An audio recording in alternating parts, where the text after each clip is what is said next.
세상에게서 도망쳐라 넌। Korean মুভির সাথে এবং কে ড্রামার সাথে আমার জার্নিটা অনেক লং। আমি আসলে কোরিয়ান মুভির ফ্যান অনেক বছর ধরে। 2018 সাল থেকে আমি কোরিয়ান মুভি, সিনেমা, তারপর নাটক, গান সবের মধ্যেই আছি। তো আমার কাছে অনেক ভালো লেগেছে। প্রথম আজকে যে দুটো মুভি দেখালো তার মধ্যে প্রথম মুভিটা যেটা ছিল মালময়ী, ওইটা কোরিয়ান ল্যাঙ্গুয়েজ নিয়ে একটা মুভি, যে ওয়ারের সময় কিভাবে হয়েছে। তা আমার মনে হচ্ছে যে আমাদের কালচারের সাথে ওটা অনেক মিল আছে, তাই আমার আসলে খুব ভালো লেগেছে। আর দ্বিতীয় মুভিটা অনেক লাইট ছিল, কমেডিক ছিল, সব মিলে ভালো লেগেছে। আর এখন কোরিয়ান কালচারটা তো অনেক ফেমাস হয়ে যাচ্ছে, তো ভালো লাগছে আর কি এখানে।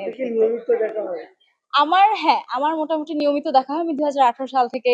বসুন্ধরা ডায়াপেন্ট এখন আরো উন্নত। এই হট এয়ার থ্রো টপশিট দ্রুত শোষণ করে সোনামণিকে দেয় কোমল অনুভূতি। K-pop fan, Korean movie, drama সবকিছু ফ্যান, এবং আমি গত 5 বছর ধরে পারফর্মও করছি আর্টিস্ট হিসেবে। আমি ডান্স এবং সিঙ্গিং এও আছি।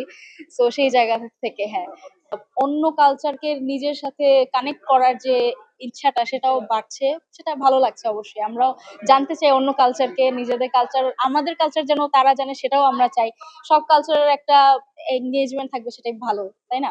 কোরিয়ান মুভির সাথে এবং কে ড্রামার সাথে আমার জার্নিটা অনেক লং। আমি 2017 থেকে দেখছি, তো প্রায় 10-12 বছর এক্সটেন্ড করে গিয়েছে। আর আজকে যে মুভিটা আমি দেখতে এসেছি সেটা হচ্ছে লাকি। এটা একটা কমেডি এবং অ্যাকশন বেসড মুভি ছিল এবং দেখে অনেক ভালো লাগলো। এর কারণ হচ্ছে ওদের যে স্টোরি লাইনটা এটা একটু ডিফারেন্ট হয়। আমরা যেরকম আমেরিকান গুলো আগে বেশি দেখতাম, ওগুলার একটা কাঠামো দেখেই বোঝা যায় যে না এরকম এরকম এরপরে এরকম হবে।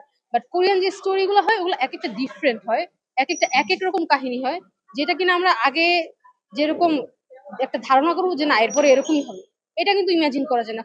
এগুলো টুইস্ট থাকে, রিয়ালিটি বেস থাকে এবং রিয়েল লাইফের সাথে অনেক রিলেটেবল অনেক কিছু কন্টেক্ট থাকে, যার জন্য এটার প্রতি মানুষের বর্তমানে অনেক ঝোঁক বাড়ছে। হ্যাঁ অবশ্যই, আগের চেয়ে তো বর্তমানে বাংলাদেশে কোরিয়ান ফ্যান বেস অনেক বেড়েছে। লাইক আগে যেরকম 2015-16-তে শুরুর দিকে ছিল এটার ওয়েভটা, যে কে ওয়েভটা বলে হ্যালিউ, এটা এখন অনেক গুণে বেড়েছে। সবসময় ভালোই লাগে, আমি অনেক আগে থেকেই দেখি। তো তো গত বছর হয়েছে কিনা মনে নেই, গত বছর আসা হয়নি, এর আগের বছর এসেছিলাম, আবার এই বছর আসলাম, ভালোই লেগেছে। কিন্তু এবছর মনে হলো যে পরিচিত মুখ অনেক কম, মানে মানুষজন একটু কম ছিল, এর আগে অনেক বেশি আসতো সবাই আর কি। ভালো লাগে, ওদের অ্যাক্টিং খুব মানে সাটেল হয়, এই জন্য দেখতে ভালো লাগে। আর অবশ্যই ওদের কালচারের জিনিসগুলো খুব এনজয় করি আর কি, ভালো লাগে আর কি। সিরিজ গুলো হ্যাঁ, আগে যদি বলি 2016-এর সিরিজ গুলো অনেক ভালো ছিল। দেন হচ্ছে কিছু সিরিজ তো অনেক ফেমাস হলো নেটফ্লিক্স এর, যেমন হচ্ছে স্কুইড গেম, এগুলো ফেমাস হওয়ার পরে তো এখন আরো অনেক মানুষ দেখে। ভালো লাগে, যত মানুষ দেখবে তত বেশি আমাদেরও দেখা হবে আর কি, ভালো ভালো জিনিস আসবে।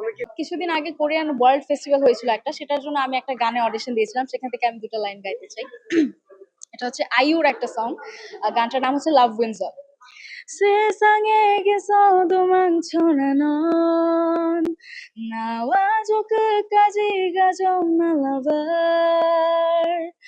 나쁜 결말일까 길을 잃은 우리 둘 Thank you. অনেক ধন্যবাদ।